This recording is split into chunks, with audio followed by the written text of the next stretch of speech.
So, yan po. Ah, so, since wala naman na po tayo nung, nung annual registration na 500, so kapag ka lang po tayo ay mag-register po, ayan, halimbawa may contract office po tayo, so meron po tayong documentary stamp na babayaran. So, GST should be paid on or before the 5th day of the month. Example nga po ay yung ating lease contract. So pagka naman po yan ay mag-register lang naman po.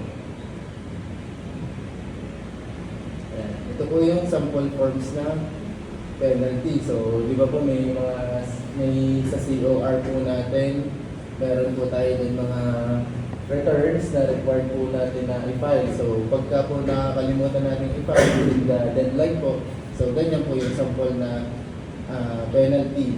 So, yung basic tax, kung magkano po yung tax due natin, then meron po tayong 25%. Tapos yung interest po is 12%. 12% po yun annually. So, kung ilang days lang po kayo late, so yung prorated naman po yun doon. At tapos yung compromise penalty po, mamaya po meron tayong tax table dyan po. Ano? So, yan po yung ating COR. So, bali yan po yung magiging natin basis kung ano po yung ating mga returns na ating ipafile, tsaka po yung mga deadline.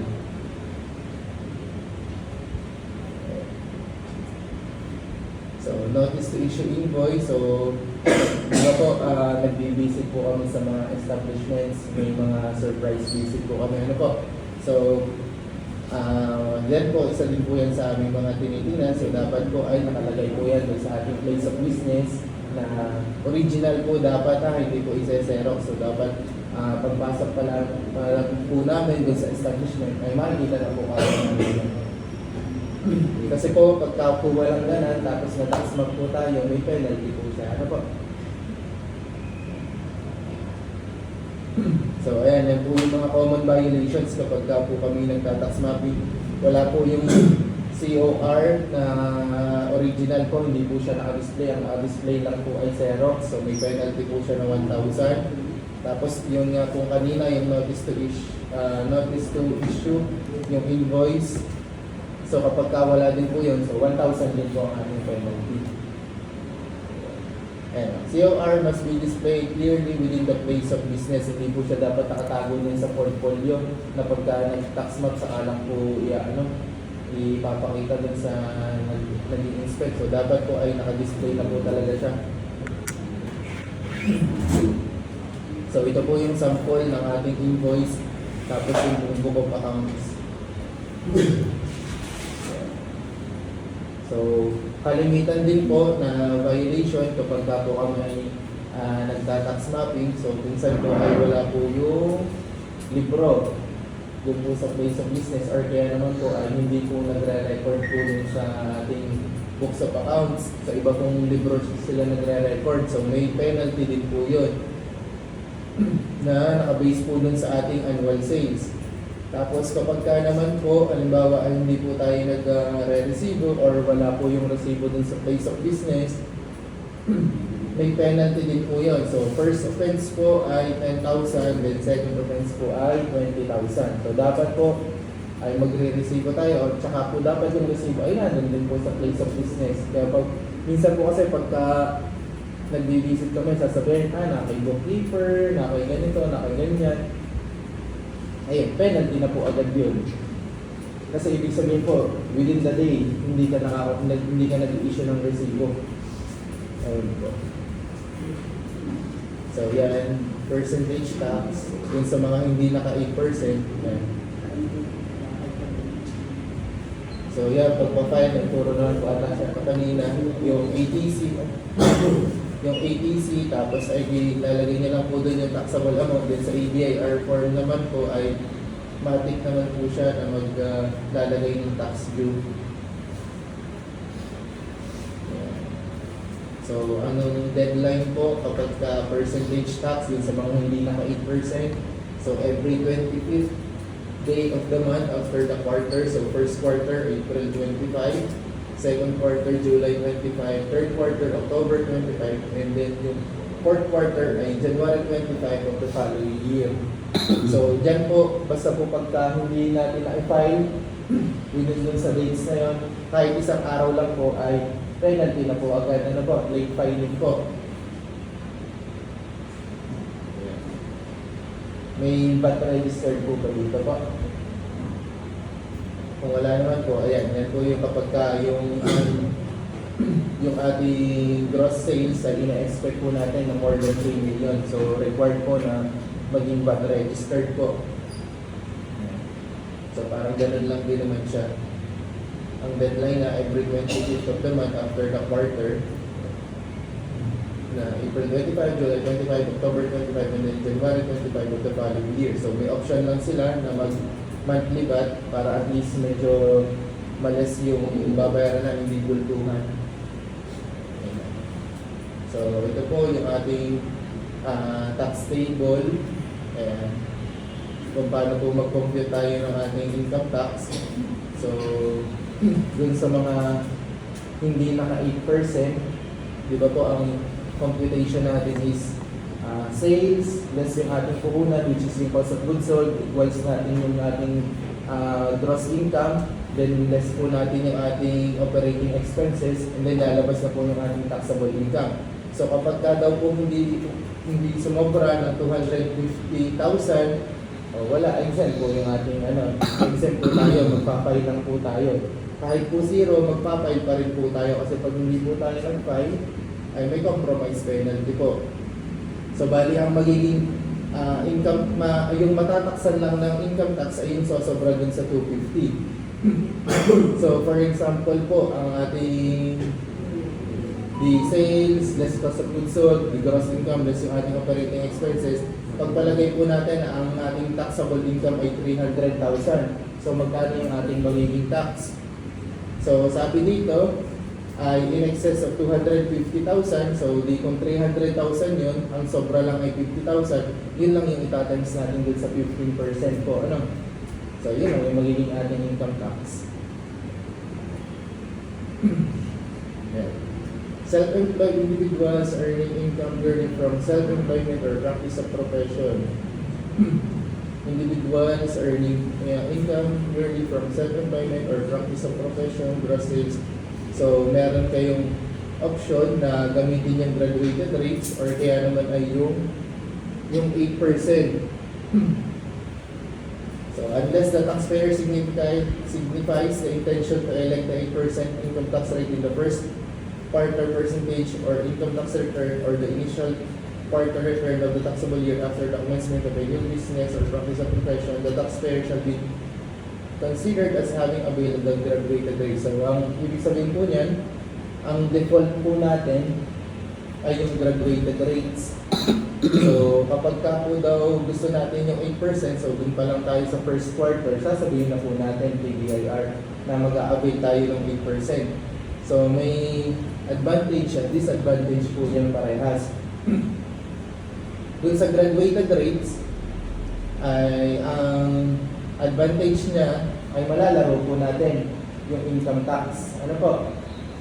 So, kasi ay, halimbawa, meron kayong mga expenses sa like utilities, yung rent, may babawas niyo po doon. So, maaari pong hindi lumampas ng 250,000 yung ating taxable income. So, exempt na kagad kayo doon.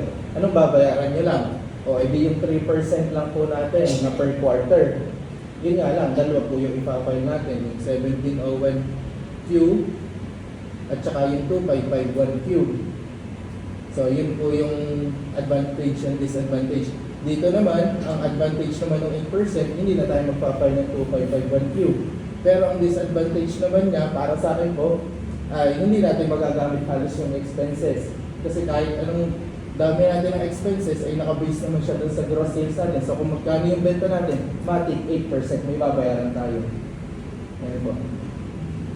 Pero dun sa graduated rates, pwedeng, bala nyo, lugi pala yung, syempre, sa simula ng business, di ba po, madami po tayong mga expenses pa. So malay mo, loss total talaga siya. Eh di, ang babayaran lang halos natin yung 3% lang kasi pwede tayong mag-exempt doon. Kasi ay, ang laki naman ng kanyang ano eh, ng kanyang tawag dito, yun sa taxable income, 250,000. Ayun po. Tapos, the following criteria should be all satisfied to be able to qualify and avail of the 8% income tax rate. So, yung mga mag-a-avail na po ng 8%, so dapat po ay masusunod lahat itong lahat ng criteria na to. Tapos, dapat ang individuals earning from self-employment or practice of profession, taxpayers whose gross sales and non-operating income did not exceed 3 million but threshold, taxpayers registered and subject only to percentage tax under Section 116, tapos must have signified their intention to elect 8% income tax rate through end of the enumeration. So, hindi po kayo automatic na 8%. So, dapat po ay lagi niyong sasabihin kay BIR taon-taon po na kayo ay mag-8%. So, ito po yung deadline para dun sa income tax natin. Ano po? Every 15th of the second month after the quarter. So, kapag individual, ang first quarter po natin ay yung May 15, second quarter po is August 15, then third quarter ay November 15, and then yung annual filing po natin ay tuwing April 15. So kapag corporation naman ay 60 days after the end of the quarter. May 30, August 29, November 29, tapos same lang sila no individual at corporation kapag annual filing. So April 15. So pwede naman tayong mag-file na hindi eksakto ng April 15. Pwede siyang on or before po lagi. Ano po? Kasi minsan ay sa sobrang dami na nag-file ng April 15, minsan po ay hindi na sa-submit, hindi na re-recognize, malilate filing tayo. So kaya dapat, so pwede naman po na hindi April 15. Yeah. So expanded withholding tax. So ito po yung mga mandatory na dapat nating withholdan. So kapag ka po may professional fee, ayan po, tapos yung rental, yung mga commissions, mga ganyan. O kung may ganun po kayong expenses, so mandatory po yun kahit na po tayo ay hindi top withholding agent. So meron po ditong sample problem. Let's assume company A is paying a gross monthly rental of 20,000 exclusive of VAT to Mr. B for the office space rented by company A. What is the monthly tax that should be withheld and remitted to the BIR by the company? So, di ba 5% nga daw po. So, yung income tax payment times lang dun sa tax rate, so 5%. So, yung 20,000, ang expanded withholding tax po natin ay 1,000. So, ibig sabihin, ang babayaran nyo lang po, ang ibabayad nyo po kay lessor ay 19,000, and then yung 1,000 po ay i-remit nyo po kay BIR. Tapos, baka po sabihin nung lessor na parang pocket loaded siya kasi 19,000 lang. Hindi po, bibigyan niyo po siya ng 2307 para yung na withhold niyo po na tax sa kanya ay magamit niya po as tax credit sa kanyang pagpa-file ng income tax return. Tapos ayan, dalawa po yung pinapay natin kapag ka po sa expanded withholding tax. So kapag ka po monthly, 06190 po yung form, and then kapag ka quarterly po ay 1601 EU. Tapos kailan ba siya pina-file?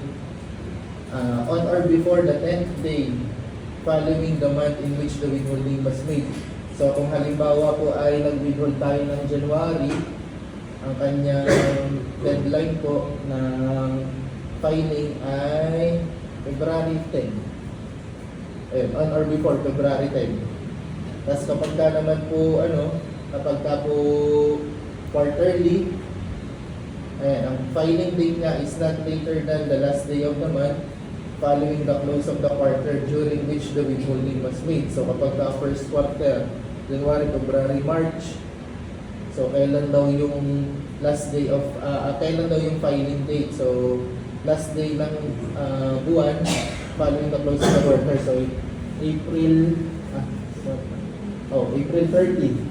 On or before April 30, dapat makapag-file na tayo ng first quarter ng expanded withholding tax. Ayun po. Nakawal niyo po. Next time. So, ayan, books of accounts, general journal, books of original entry, recording of business transactions entered into the books based on the date of transaction using the principle of debit credit. So, kapag ka po journal, i-date po natin, first column date, yung second column yung malaki ata, yung malaki na ano, so yung particulars kung ano yun. Tapos ay debit, halimbawa ay nagbayad kayo ng rent. So kung halimbawa po ay ngayon, ano ba yan? March 12. So date lang natin, tapos debit natin, rent expense, credit natin ay cash. O ganun lang ang pagre-record kapag general journal. Kung ayaw nyo naman po ng ganun, ay pwede naman din. So, ayan, dito pa po yung ibang mga books, cash receipt journal, recording of all cash sales, as well as collection of receivables. Tapos ay cash disbursement journal, recording of cash payment and payables if any. So, kalimitan po, pagka po kami ay nagtatax map, yung dalawang yan lang po ang nire-record na ni taxpayer. Yung itong cash receipt journal, yung lahat ng benta nila, tapos yung cash disbursement, yung lahat ng expenses nila. Pag diba, ang ginagawa ng iba, parang sinusulat lang date, tapos kung ano yung particular na yon, tapos kung ano yung SI or yung invoice number, tapos kung magkano yung amount, tapos ayun na yun. Tapos ganun lang din sa disbursement. Sales journal, sales journal, recording of receivables from customers or any sales made on credit. Ayan. Purchase journal, recording of purchases on credit or payables due to suppliers. So, kung gusto niyo po na mas detail, ayan, pwede naman po.